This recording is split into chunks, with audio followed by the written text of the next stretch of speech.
Olá a todos, eu sou Caleb Elias de Carvalho Barbosa e você está no canal do Instituto do Movimento da Tradição Teonomista Reformada Brasileira, IMTTRB. Seja muito bem-vindo a mais um capítulo da nossa série Teonomia em Debate, a resposta reformada reconstrucionista, onde estamos analisando passo a passo os fundamentos éticos, teológicos e jurídicos da lei de Deus e sua aplicação contínua nas esferas civil e social. No episódio de hoje, entraremos em um tema vital para o entendimento do reconstrucionismo e para a refutação definitiva de uma das críticas mais comuns contra a teonomia, a ideia de que o Novo Testamento teria abolido ou suavizado o conceito de sanções civis presente no Antigo Testamento. Muitos argumentam que, com a vinda de Cristo, a pena civil teria perdido seu fundamento teológico, sendo substituída por uma ética mais branda, baseada apenas no amor, na tolerância e no perdão individual.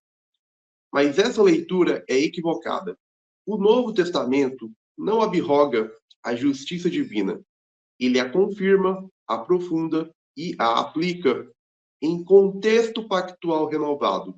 O governo civil continua sendo chamado de ministro de Deus, Romanos 13, 4, e continua exercendo a espada como instrumento legítimo da justiça divina. A questão não é se o Novo Testamento ensina sanções civis, mas como ele reafirma e reorienta esses princípios dentro da ordem redentiva inaugurada por Cristo. Nosso objetivo é demonstrar que o Novo Testamento não redefine a justiça, mas a reafirma à luz da soberania de Cristo. Se ele é Senhor de toda a terra, e ele é, então sua lei, ou lei revelada na palavra de Deus, continua sendo a norma objetiva para definir o crime e a pena. As nações não foram libertas da lei de Deus, mas libertas para a obediência à sua justiça.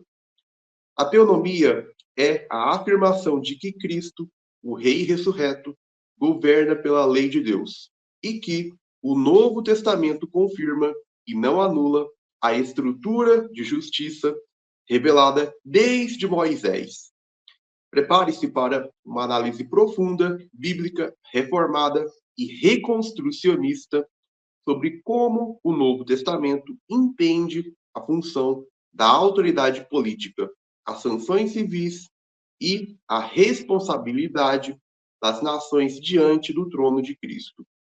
Então, primeiro ponto, tópico do vídeo, Romanos 13 e o papel do Estado como ministro da Justiça. Quando Paulo escreveu em Romanos 13, ele não estava inaugurando uma nova doutrina sobre o governo civil, mas reafirmando, à luz do reinado de Cristo, aquilo que Deus já havia revelado claramente no Antigo Testamento sobre a função e os limites da autoridade pública. O apóstolo ensina que toda autoridade deriva de Deus, que o magistrado ou Estado é servo do Senhor para promover o bem, que ele não carrega a espada inutilmente e que exerce o papel de ministro da ira divina contra o mal. Essas expressões não surgem no vácuo. Paulo as utiliza com base na estrutura judicial que Deus estabeleceu desde Moisés. Para compreender Romanos 13 corretamente, é necessário recordar que Paulo não redefine conceitos como bem, mal, espada ou ministro de Deus. Ele pressupõe o conteúdo revelado anteriormente. A justiça que o governo civil deve aplicar não nasce de convenção humana, mas da lei de Deus, já declarada ao longo das Escrituras. É por isso que Romanos 13 é, na verdade, uma reafirmação neotestamentária do modelo civil revelado em Êxodo, Deuteronômio e Números. Nos relatos do Antigo Testamento, Deus estabeleceu com clareza que o Estado deve atuar como guardião da justiça, aplicando sanções proporcionais e julgamentos públicos. Em Êxodo 18, 21 a 22, Moisés é instruído a nomear magistrados piedosos, tementes a Deus e avessos à avareza, para julgarem o povo conforme os estatutos divinos. Esses homens deveriam lidar com questões civis, aplicar penas e resolver disputas, garantindo que a justiça fosse administrada segundo o padrão revelado. Em Números 35, 30 a 31, a pena capital é apresentada como exigência divina diante do homicídio doloso. O texto estabelece que ninguém deve ser condenado à morte sem testemunhas suficientes e que não se pode substituir essa punição por resgate. Esse princípio forma o pano de fundo direto da expressão paulina de que o magistrado não traz a espada em vão. A espada é instrumento judicial, não mero símbolo decorativo. E sua função já estava definida nas instruções dadas a Israel. Deuteronômio 1, 16 a 17 acrescenta que os juízes devem julgar imparcialmente, sem favorecer ricos ou pobres, e sem temer homens, pois o juízo é de Deus. Essa afirmação se conecta diretamente à linguagem de Paulo, que qualifica o magistrado como ministro de Deus. Se o juízo pertence a Deus, o magistrado é apenas o executor humano deste juízo.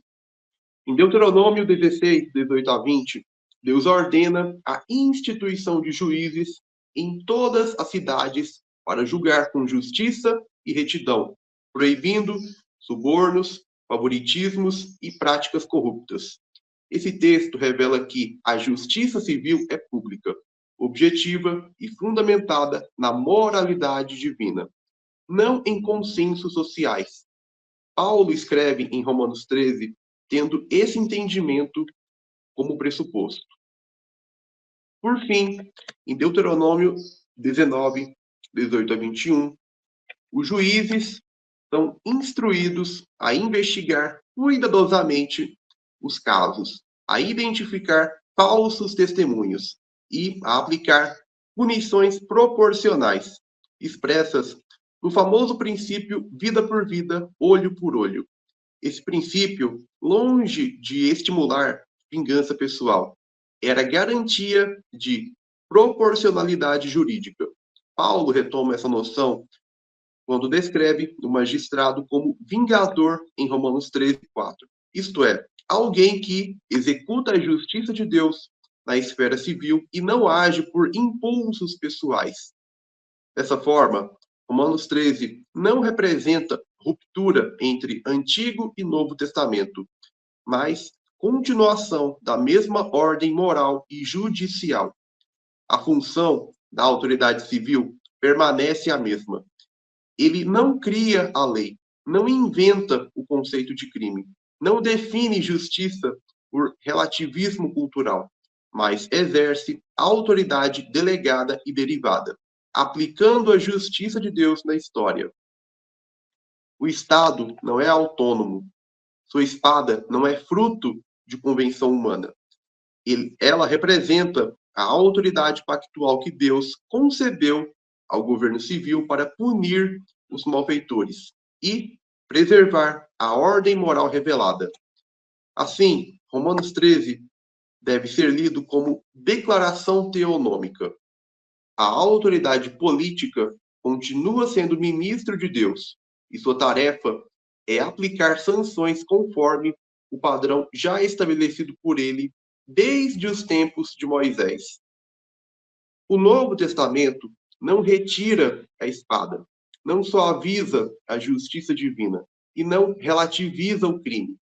Pelo contrário, reafirma que o Estado permanece sob obrigação moral diante de Deus e que sua função primordial é executar a justiça conforme o padrão da lei divina.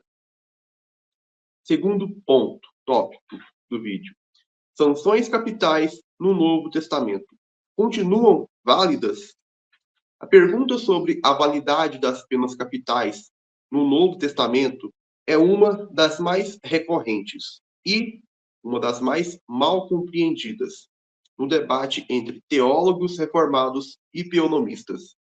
Muitos imaginam que Jesus, ao enfatizar o amor, o perdão e a misericórdia, teria abolido ou suavizado as punições severas da lei mosaica, especialmente a pena de morte. Mas essa leitura não encontra apoio nos textos bíblicos. Pelo contrário, o Novo Testamento reafirma a continuidade das sanções, inclusive a pena capital, como expressão da justiça divina. A chave para compreender essa continuidade está nas palavras de Cristo em Mateus 5, 17 a 19, onde ele afirma categoricamente: Não penseis que vim revogar a lei ou os profetas. Não vim para revogar, mas para cumprir. Essa declaração é decisiva para qualquer interpretação teológica sobre a validade das sanções civis. O verbo cumprir, na boca de Cristo, não significa invalidar, mas trazer à plenitude, confirmar, estabelecer e aplicar com autoridade messiânica. Ele não diz que a lei perderia sua força, mas que nenhum jota ou tio passaria até que tudo se cumprisse. E acrescenta que quem quer que violar um dos menores mandamentos e ensinar outros a fazerem o mesmo, será chamado mínimo no reino dos céus. Cristo, portanto, não abole os mandamentos. Ele os sela com seu próprio ensino. Isso inclui a estrutura jurídica e penal revelada por Deus no Antigo Testamento. A ideia de que Jesus aboliu a pena capital ou transformou a justiça penal em assunto meramente espiritual é completamente estranha ao texto bíblico. A própria estrutura do Novo Testamento confirma isso. Romanos 13. Em Romanos 13, Paulo declara que o magistrado não traz a espada em vão, mas é ministro de Deus, vingador para castigar aquele que pratica o mal. A espada não é instrumento simbólico ou metafórico. É símbolo do poder civil de tirar a vida. Paulo, inspirado pelo Espírito Santo, reafirma a legitimidade da pena capital sob o reinado de Cristo. Ele não apresenta a espada como herança cultural romana, mas como instrumento moralmente ordenado por Deus. Outro ponto decisivo é que, ao longo do Novo Testamento, nunca encontramos qualquer denúncia apostólica contra a pena de morte como princípio. Os apóstolos enfrentaram injustiças, abusos, acusações falsas, mas jamais questionaram a legitimidade moral da execução de homicidas ou criminosos capitais, conforme o padrão divino. Quando Paulo é preso injustamente, ele afirma em Atos 25:11: Se fiz algum mal que mereça a morte, não me recuso a morrer. Essa frase só faz sentido se Paulo reconhece que há crimes cuja punição justa, segundo Deus, é a morte. Além disso, a pena capital tem sua raiz teológica no pacto com Noé, em Gênesis 9:6. Quem derramar o sangue do homem, pelo homem o seu sangue será derramado, porque Deus fez o homem à sua imagem. Esse mandamento antecede Israel, antecede a lei cerimonial e antecede o sistema mosaico. Trata-se de princípio moral universal, dado à humanidade pós-diluviana. O Novo Testamento nunca revoga esse princípio, pelo contrário, o pressupõe. Cristo também confirma a legitimidade da lei penal quando, em João 19:11, diz a Pilatos: Nenhuma autoridade teria sobre mim se de cima não te fosse dada. Ele não condena o poder da espada, mas a injustiça do seu uso no seu próprio julgamento. Ali, Cristo confirma que a autoridade civil continua delegada por Deus. Um dos textos mais usados contra a continuidade das sanções, o episódio da mulher adúltera em João 8, não fala contra a pena capital. Jesus não anula a lei de Deus contra o adultério. Ele simplesmente desmascara a hipocrisia dos líderes que haviam planejado uma armadilha ilegal, violaram procedimentos judiciais, não apresentaram testemunhas legítimas e estavam usando o caso para distorcer o juízo. Jesus não questiona a pena do adultério, questiona o processo corrupto. Ele jamais diz que a lei contra o adultério foi abolida. Ele diz apenas: quem dentre vós está sem pecado, seja o primeiro a atirar a pedra, exigindo o cumprimento justo e íntegro das regras de Deuteronômio 17:7 para execução. O texto não derruba a pena capital, derruba o falso juízo. Assim, o Novo Testamento preserva o fundamento teológico da pena capital, a imagem de Deus, a autoridade delegada do Estado, Romanos 13, o respeito às sanções divinas, Atos 25:11, e a continuidade da lei moral e civil ou judicial, Mateus 5:17-19. Jesus nunca viveu em conflito com a lei de Deus. Ele viveu em conflito com os fariseus. Por isso, ao interpretar suas palavras, não devemos projetar o humanismo moderno sobre o texto. Cristo não abrandou a lei, ele a reafirmou com pleno poder messiânico. Assim, à luz do testemunho unificado das Escrituras, concluímos que as sanções penais, incluindo as sanções capitais, continuam válidas no Novo Testamento, não como relíquias de um passado tribal, mas como expressões do caráter santo e imutável do Deus que reina hoje sobre as nações. Terceiro ponto, tópico do vídeo: o pior cenário e as consequências do abandono da lei bíblica. Ao examinarmos a continuidade das sanções civis no Novo Testamento e o papel do magistrado como ministro da justiça divina, é inevitável considerar o cenário oposto. O que acontece quando uma sociedade rejeita a lei de Deus como fundamento de justiça e abandona completamente suas sanções? Este é, de fato, o pior cenário possível para qualquer povo ou nação. A Escritura revela que suas consequências são inevitáveis, profundas e devastadoras. O abandono da lei de Deus não produz neutralidade, não gera liberdade e não promove progresso. Pelo contrário, substitui-se o padrão divino, santo e objetivo, por padrões humanos, voláteis e corrompidos. A história bíblica e mundial demonstra que, quando a justiça não procede de Deus, ela se transforma em instrumento de tirania, idolatria e destruição moral. A primeira consequência é a inversão moral, onde o bem passa a ser chamado de mal e o mal de bem. Sem a lei divina como luz e referência, a nação perde qualquer definição objetiva de justiça. E o Estado passa a legislar segundo paixões, ideologias e interesses de grupos. Assim, crimes graves deixam de ser punidos, enquanto pecados celebrados se tornam direitos. A cultura se deteriora rapidamente, pois o padrão moral deixa de ser a lei de Deus e passa a ser o desejo humano. A segunda consequência é a impunidade institucionalizada. Quando as sanções bíblicas são rejeitadas, especialmente as penas capitais e as restituições proporcionais, o Estado deixa de punir o criminoso como Deus ordenou. O resultado previsível é o avanço incontrolável da violência, da criminalidade e da injustiça em âmbito social. A verdadeira paz não é fruto do sentimentalismo, mas da aplicação fiel da justiça. Onde o mal não é punido, ele prospera, e a população inocente se torna vítima da própria negligência jurídica.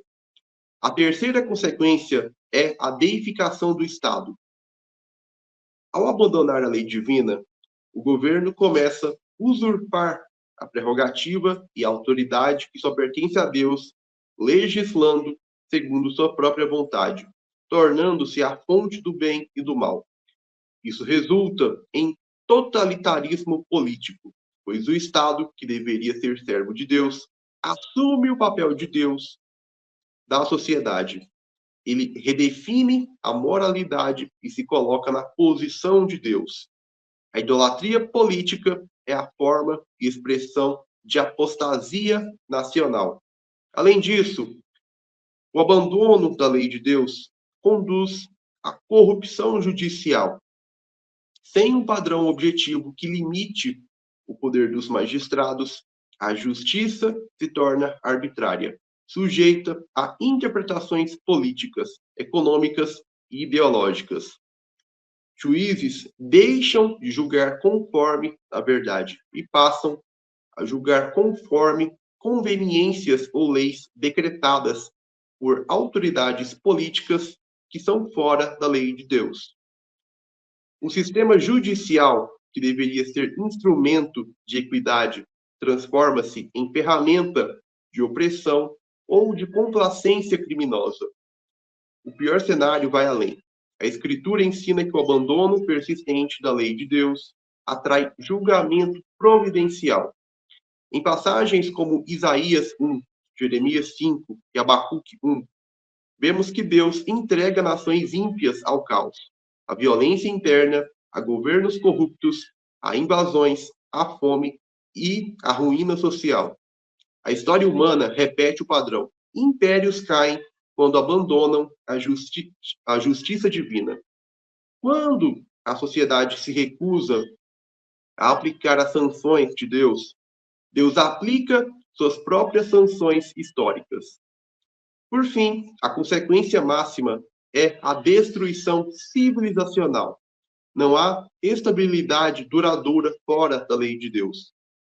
Civilizações que rejeitam a justiça divina desmoronam, seja por colapso interno, seja por juízo externo. O abandono das sanções bíblicas não produz um mundo mais compassivo, mas um mundo mais cruel, pois retira os freios que Deus colocou para restringir o mal. Uma sociedade que rejeita a lei de Deus cava sua própria sepultura. A justiça que ela rejeita no tribunal acabará sendo exigida no caos das ruas. E a ordem que ela abandona voluntariamente será restaurada à força através do juízo divino. Esse é o pior cenário. E é exatamente o cenário que vemos se manifestar em culturas apóstatas modernas. Por outro lado, a esperança da teonomia reformada é que Cristo já reina, e seu reino avança através da palavra, do evangelho e da restauração da justiça. A aplicação fiel da lei de Deus não é peso, mas liberdade. Não é tirania, mas paz. Não é legalismo, mas vida. E a história demonstra que povos que retornam à justiça divina experimentam prosperidade, ordem, segurança e verdadeira civilização. Este é o grande contraste. Quando a lei de Deus é honrada, a sociedade floresce. Quando é abandonada, ela despenca no abismo da anarquia, do humanismo e, finalmente, do juízo. O Novo Testamento não só avisa essa realidade, ele a confirma com ainda mais seriedade, pois agora as nações estão sujeitas ao reinado do Cristo ressurreto. Encerramos este episódio reconhecendo que o Novo Testamento não enfraquece a justiça divina, mas a confirma sob o reinado de Cristo. Romanos 13 reafirma o papel do magistrado como ministro de Deus, portador legítimo da espada e agente da justiça retributiva. As palavras de Jesus em Mateus 5, 17 a 19, deixam claro que ele não aboliu a lei, mas a confirmou, preservando seu caráter moral e judicial. As sanções penais permanecem válidas, como expressão do padrão de justiça de Deus. O abandono da lei bíblica não traz liberdade, mas desordem, idolatria estatal e decadência moral, revelando o pior cenário para qualquer civilização. A verdadeira paz social e a verdadeira justiça só podem florescer quando as nações se submetem ao governo de Cristo e reconhecem sua lei como padrão absoluto de justiça. Onde Cristo reina, a justiça se estabelece. Onde sua lei é rejeitada, o caos avança. Bom, pessoal, vamos ficando por aqui. Eu agradeço sua atenção por ter acompanhado este vídeo até aqui no final. Peço que deixe sua curtida, comente e compartilhe este vídeo com outras pessoas. Um forte abraço e até o nosso próximo encontro aqui no canal IMTTRB no YouTube.